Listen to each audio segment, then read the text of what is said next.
രാഷ്ട്രീയ പാർട്ടി രൂപീകരിക്കുന്നതിന്റെ തിരക്കിലാണ് സൂപ്പർ സ്റ്റാറുകൾ. രാഷ്ട്രീയ പ്രവേശനത്തിലുള്ള ചർച്ചയിലാണ് നടൻ കമൽഹാസനും. മക്കൾ നീതി മയ്യം സഖ്യത്തിന്റെ കാര്യത്തിൽ ചർച്ചകൾ നടത്തിക്കൊണ്ടിരിക്കുകയാണെന്നാണ് കമൽഹാസൻ പറഞ്ഞത്. രാഷ്ട്രത്തിനു വേണ്ടി നിസ്വാർത്ഥമായി പ്രവർത്തിക്കുന്ന ഏത് സഖ്യത്തെയും ഞങ്ങൾ പിന്തുണയ്ക്കും.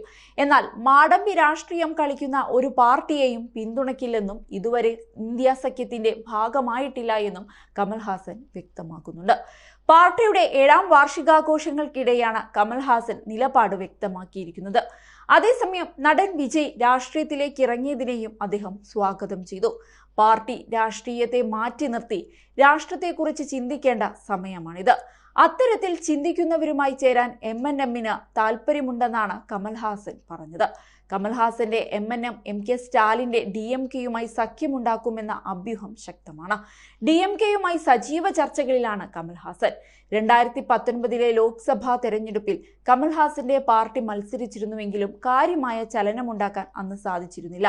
തമിഴ്നാട്ടിൽ DMK-യുടെ നേതൃത്വത്തിലുള്ള കോൺഗ്രസ് ഉൾപ്പെടുന്ന സഖ്യത്തോടുള്ള തന്റെ ചായ്വ് ഏതാനും മാസങ്ങൾക്ക് മുൻപ് പ്രകടമാക്കിയ കമൽഹാസൻ MK സ്റ്റാലിനുമായുള്ള കൂടിക്കാഴ്ചയ്ക്ക് ശേഷം ലോക്സഭാ തെരഞ്ഞെടുപ്പിൽ മത്സരിക്കുന്നതിനെ കുറിച്ചുള്ള ചർച്ചകൾ ആരംഭിക്കുമെന്ന് പ്രതീക്ഷിക്കുന്നുണ്ട്. ഒരാഴ്ച മുൻപ് തെരഞ്ഞെടുപ്പ് കമ്മീഷൻ മക്കൾ നീതി മയ്യത്തിന് അനുവദിച്ച ടോർച്ച് ലൈറ്റ് ചിഹ്നത്തിൽ മത്സരിക്കാൻ കമൽഹാസൻ ആഗ്രഹിക്കുന്നു എന്നാണ് സൂചന.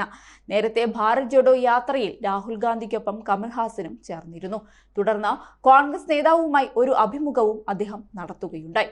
ഒരു പക്ഷേ മക്കൾ നീതി മയ്യത്തിന് സീറ്റ് ലഭിച്ചില്ലെങ്കിൽ കോൺഗ്രസിന് ലഭിക്കുന്ന സീറ്റുകളിലൊന്നിൽ കൈപ്പത്തി ചിഹ്നത്തിൽ കമൽ മത്സരിക്കാൻ തയ്യാറാകുമെന്ന തരത്തിൽ വാർത്തകളും പുറത്തുവരുന്നുണ്ട്.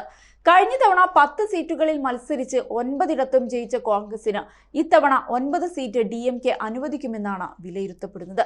ഇതിൽ ഒരു സീറ്റ് കമലിന് നൽകുകയാവും ചെയ്യുക.